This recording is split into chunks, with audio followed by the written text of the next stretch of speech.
Sixer. It's three-man weave talking best bets on the field of 68. We're presented by our partners at BetRivers and by Underdog Fantasy. Get a 100% first deposit match up to $100 with promo code FIELD, FIELD. It's Sweet 16 Thursday, boys. The games are here, the big ones. This is where we start to get down to the nitty-gritty. But Kai and Matt, we're talking West, we're talking East today. Any takeaways from those regions? Something that surprised you, maybe, Matt? Perhaps you're surprised that the Blue Devils aren't here. I'll kick it your way first. Yeah, I am surprised, Jim. The referees took a little sabbatical in that one, and somehow 7 free throws were allotted in a game that looked like a rugby match. So we'll see. Good for our FAU Owls, though, as all of the attention will be on the Zebras, and I hope the whistle a little bit looser. Jim, real takeaway though. The Marquise Noel versus Tyson Walker battle here at the Garden. 2 mid-major up transfer guards completely carrying their teams to where they are, Noel being more of the alpha. Obviously, Sparty a little more balanced, but just a great story. Both are all the way real, and I think great precedents to set for many mid-major guards looking to go play with the big boys. Kai, anything you saw that excited you? Well, Jim, the West, no surprises there. I thought Kansas beat Arkansas, but everything else going to plan, in my opinion. Yeah, the East, Fairleigh Dickinson, clearly, guys, pretty big surprise there. I'm pretty surprised Michigan State made it past Marquette. I was a big Marquette fan. A lot of people were out there, obviously. Big Final Four pick. Kudos to Tom Izzo and the Spartans for getting this far. I think they're journeying in tonight, Jim, which is a good segue into our first game, unless you have a takeaway. Well, my takeaway is just thank you to the select squads that did my futures portfolio right. That would be knocking out Duke, knocking out Kansas in these regions. Pretty excited those teams are gone. However, I don't have a whole lot going in the East region in terms of futures. Need a Marquette to get through. That's okay.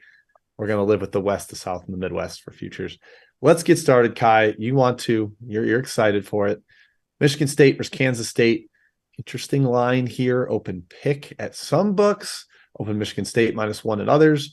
Up to -2. Back down to 1.5. A little bit of tug of war in the market here, Mr. McEwen. What are you looking at with the Spartans and the Purple Cats? Yep, as I've said elsewhere, no clue why Michigan State's favored. Makes no sense. K-State rated higher in KenPom. They're the better seed. They are higher on Bart Torvik since February 15th, if you filter from that angle. Doesn't make any sense to me. So I'm going to take the free extra points here, Matthew. I'm going to take K-State as a dog, and I'm going to bet on K-State as my best bet for this tournament. It's 1.5 at BetRivers. Sweet 16, not tournament. Marquise Noel. Love backing my guy, Noel, man. He's awesome. Can't wait to watch him against Tyson Walker in New York City. The coaching matchup here, it's pretty dang even, in my opinion. Jerome Tang. He's the man. He proved us wrong by taking this K-State team as far as he has already. Could take them even farther. And I'm not scared of Michigan State, man. They're just solid at both ends. Nothing elite. They're just a solid basketball team. Solid basketball teams are good. They don't make it to the Final Four, Matthew. So give me the K-State Cats. Yeah, I lean K-State. I just like Michigan State's offensive versatility more, right? Like there's just more guys that can beat you. They can beat you in different ways from different spots on the floor. Against Marquette, it was the acrobatic circus shot making at the rim, Hogard and Walker and Akins as well. And they're also a great mid-range shooting team. I know us analytic gurus here like to bemoan the mid-range reliance, but sometimes when the game slows down, you need a bucket. They have a couple of guys that can get you one, where I think K-State really just has one in Noel. Obviously, he can shoot it from 40 and he can get it, pretty much whenever he wants. But I think I think Michigan State has more pure shot makers. Now, on the other side, mismatch nightmare is Key Johnson, right? I mean, who guards him at Michigan State? That's a complete question mark. He can score mid-range. He's more of like a mid-post bully ball type of dude. Fascinating game where you can pick on many 1v1 matchups, and I'm sure in a game that's going to be over-scouted, and the matchups will be very heavily involved here. I like a lot of points here. So I actually kind of like the over, Jim, as my best bet here. I didn't actually officially take it on the show here, but did bet up 1.5, which is weird going against the Madison Square Garden under steam. That's been very common. So yeah, I think points, and maybe a little bit of a pace pickup with the just the excitement of Nolan Walker back home in the Garden. The juice is flowing, and it gets a little helter-skelter to start. So I like the over points. It's not your best bet, though, right? It's not. Yeah, it's not for the show. It's my best bet in this game. I clarified definitely could see Noel being helter-skelter early, trying to get up and down, prove himself as like, I am the king of MSG tonight. Yeah. Get out of here, Tyson Walker.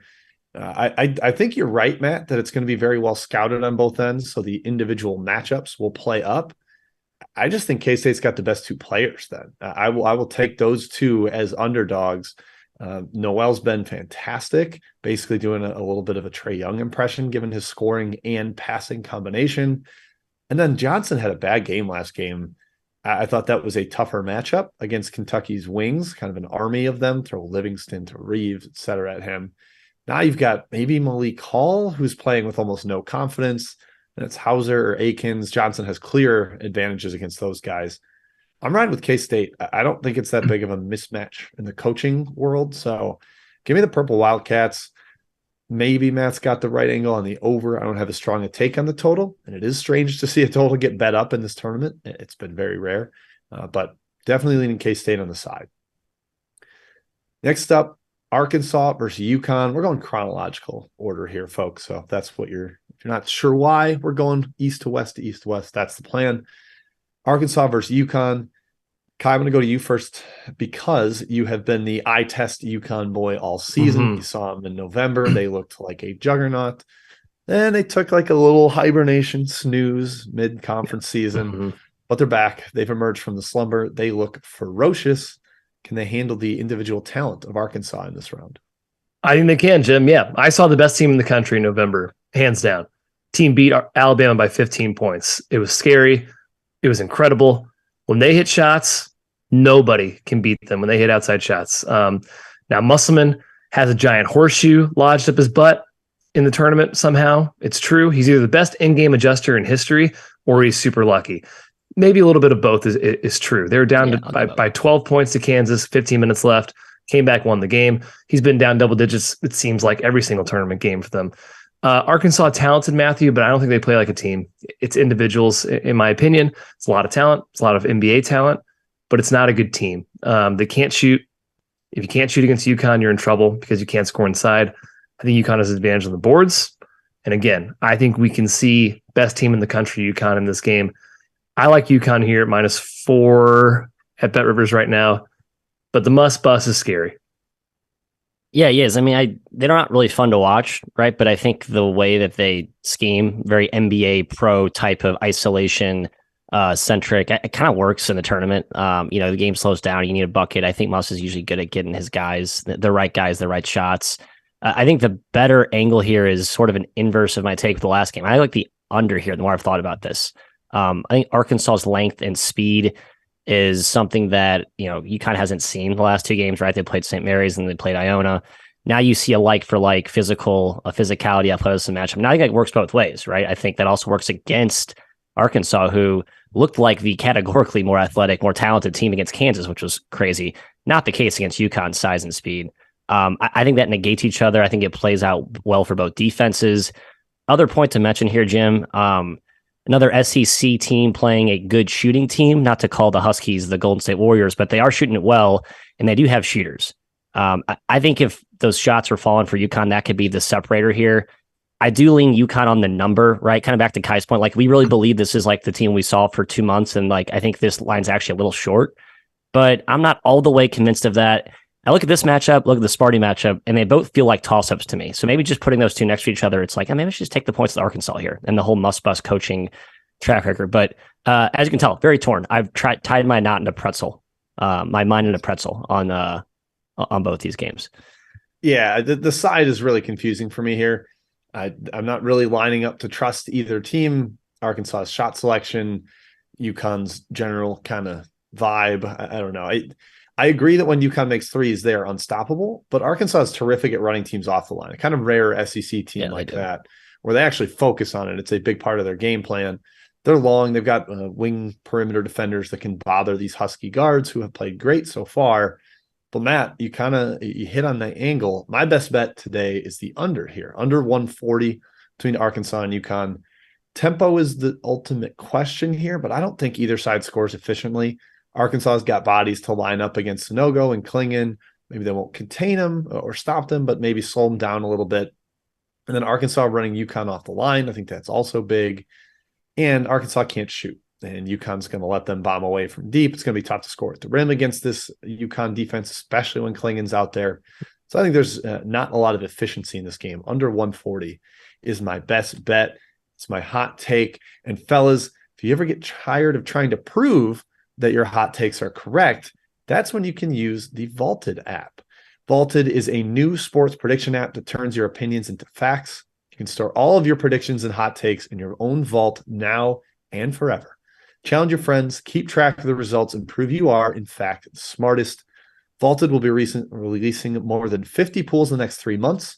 So download the app at the link below in the description of this video. Sign up for your 3-month trial and store your predictions now and forever in your own vault. Let's keep moving. Let's go to the nightcap, the night slate of games. FAU versus Tennessee. I know my guy Matt is chomping at the bit to talk about this game. Tennessee, the team that took out his Blue Devils. Tennessee was a 3-point dog to Duke. 3-point dog to Duke. They're now 5.5-point favorites against FAU. We've got FAU back in the underdog role after being a huge favorite against FDU. What are you looking at here, Matt? Your Owls versus your enemy, the Vols. Yeah, maybe some heart in this best bet, Jim, but I am going to take FAU plus 5.5. I'll give plenty of reasons why I think on paper and in my head it's the right wager. I think the depth and the balance that FAU brings forth with the way they can spread out Tennessee, they can run, they play a legit 8-9 men rotation, and all of those guys can play. There's no drop off. I think they should try and pressure the backcourt of Tennessee. The more I thought about this, there's no Ziegler back there. Vescovi and Key are strong, able-bodied guards, but I want to see those quick, slightly undersized, guys like Boyd and Greenlee get up in to Tennessee's guards and make them uncomfortable when they play in the half court. I think Tennessee does dictate the tempo, so I think this does trend more toward a half court game. But FAU can win in the half court. I mean, they can execute on the offensive end. They have some inside-out versatility if they want to go to Golden, go to Rosado. And if shots are falling, man, this game's going to be a chore for Tennessee to stay in with their offense sluggish. Now, if they're making everything under the sun like against Duke, then, Tennessee wins by 10-12. But, they shot, 39% from 2 against Duke? Without those threes, who's to say that game's not a 1-possession, 2-possession game down the stretch on top of the inexcusable lack of whistle? A lot sets up here for FAU guys. So I'm all in on my Owls. Hoot, hoot. Yeah, we'll see how the refs call this one, because if they don't call fouls, they let this game get physical, Tennessee beats anybody in the country in that scenario. Now, I think FAU is really tough. They have a ton of chips on their shoulders. They're expecting a brawl. Dusty May said it in his press conference, preparing for a rugby game. So maybe they're anticipating that. Maybe they give it right back to Tennessee, punch them in the mouth a little bit. I agree. This is more of a hard play for me. I was going to take FAU blind, no matter what the spread was. I'm pretty glad to get at least 5 points here. I love this team. They have multiple weapons. They're super, super deep. They're good defensively as well.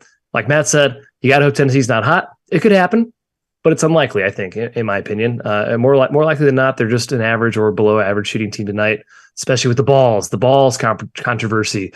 Basketballs are too slick. They're too pumped. Wah. Cry. I think it's competitive, close. FAU, I agree, Matt, plus 5.5. Yeah, I like FAU as well. A lot of different shooters on the floor here. Matt mentioned the SEC team against a good shooting team angle. Tennessee gives up a lot of them. Part of it's late shot clock stuff because they frustrate you and you've got to heave it.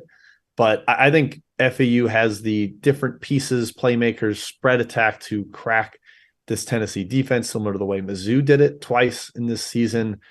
And I think they can hold up in the physicality realm. They've definitely got 2 guys that can do it in Golden and Rosado. Their guards are tough. I just worry about the Kamwa matchup at the 4 when Tennessee is playing big. I do think his player prop over 10.5. I've seen some 11.5. I think that's a decent look. He's going to get a lot of chances, both on the offensive glass, the mid post.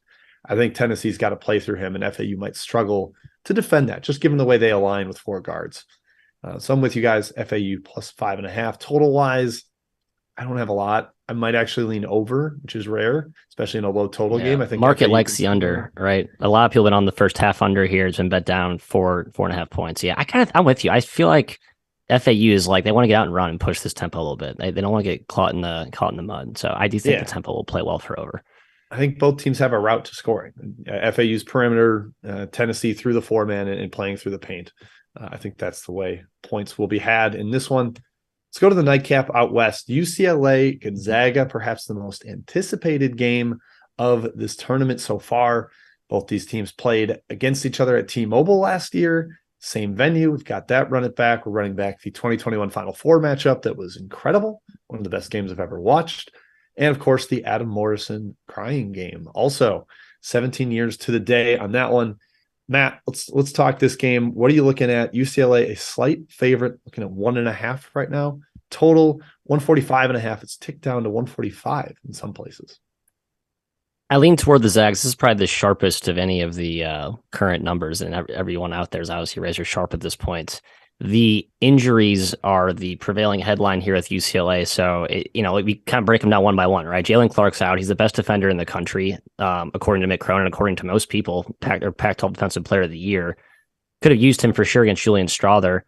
Up front at Dembona, how healthy will he be? I think he's going to probably play. How effective will he be against the veteran, smart, savvy footwork of Drew Timme? Like, even if he's out there playing, he has the athletic tools to defend Timme, but does he have the smarts and the wits and the footwork? So I'm curious what Cronin devises their game plan wise to check him. And I also I mentioned this a couple of times. I like the Gonzaga just got by TCU. I know they played in a track meet type of game, which is probably not how this one plays out, but they played a physical, tough, rugged team. I think they needed that notch on their belt to feel confident against UCLA, who is obviously a team of, pretty physical adults as well. And I think UCLA is a three-man team at this point, right? It's Bailey, it's Campbell, it's Jaquez. If any one of those three are off or, kind of struggling, forcing, I think the walls start to cave in on the Bruins here, Kai. I think it's very funny. The Timme is super old thing. He's a true senior. Guy's 22 years old. I think it's hilarious. People think he's like 30. He's been around forever. He's one of those guys that feels like he's been in college forever, but it's true senior, guys. True senior. He already said he's not coming back either. So there's no, getting mad at the guy for being older than everybody else. Only 22. Zags, their major weakness is defense. We know this. I am worried about them going forward because of that. It's really hard to win a title, get to the Final Four when you're weak on one end of the floor. But I'm, again, going my heart here, going with an offense I've loved to watch all season, pretty much over the last several years under Mark Few. Gonzaga is the best offense in the country. I do think UCLA's injuries hurt them a lot in this game, especially Jalen Clark. Can't turn the Zags over. You can't stop Timme on the other end of the floor. UCLA should get points. I think they do get points. I think they do a good job of slowing the game somewhat and playing the half court. But I like Gonzaga to advance here. I like them to win outright. Give me the Zags, Jim.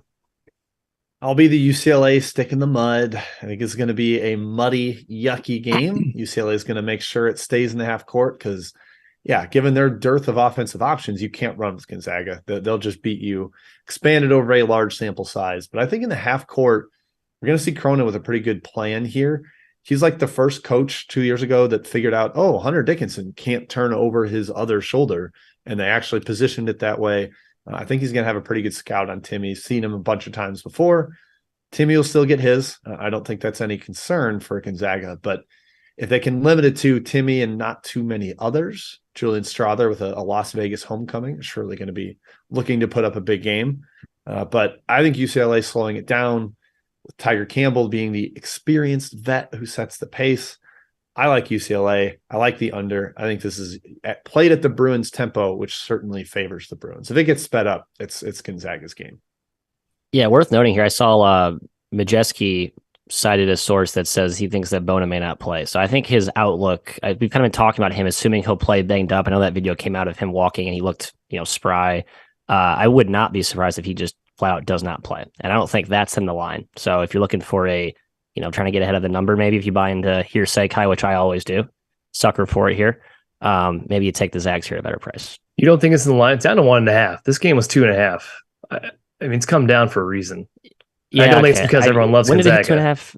Well, you had an open pick and it got bet up to 2.5. Yeah, okay. Yeah. So I'd argue, though, he's probably worth maybe more than a point in this matchup. Bona's good. Yeah, I agree with that, too. Especially a combination of several guys, right? Yeah, accumulation, yeah. So, different takes here, different strokes for the weave on that one. Not consensus like FAU, where we are all in on the Owls. Before we recap our best bets, let's shout out our other sponsor today, Underdog Fantasy, the easiest place to play college basketball pick'em, where you can win real cash prizes simply by picking player stats in this weekend's games. In Pick'em, all you do is pick whether a player will go higher or lower on underdogs' projected totals. It's points, rebounds, whatever. So if you're like me, you think Kamwa's going to have a nice game against FAU's front line, or you think Drew Timmy's going to go nuts with Bona not in there, this is where you can make your money. Take higher on their points projections. You hit them, you're going to win 20 times your money in a single game if you take a bunch of different picks. Whew, that's not such a bad payout. Underdog's slick mobile app is easy to download, easy enough for dummies like Jeff Goodman. He can somehow figure it out, punching away at his phone.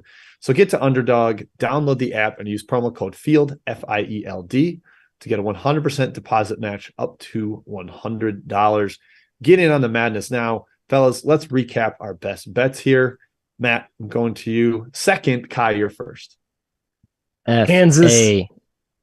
Kai, you're first. I said you're going second. Why did you say my name first? I didn't like that. Because it was a bluff. It was like Simon Says. I got you. It's like okay, never mind. Kansas State is my best bet. Plus 1.5, I believe, is now the current price. BetRivers. Yep. Go Wildcats. Yep. FAU, best bet, better bet than Kai's. Jim? Your plus 5.5 is your number. I am Arkansas UConn under 140. I think it's a rock fight. Both defense can really frustrate the opposing offense. That is it for today. Thank you to BetRivers. Thank you to Vaulted. Thank you to Underdog. We will be back tomorrow with another show talking Friday's games. Same format. First 2 early games, first 2 late games. That's the plan. Good luck. Enjoy the games tonight. I will be live in Vegas. I'm pumped. So enjoy. We'll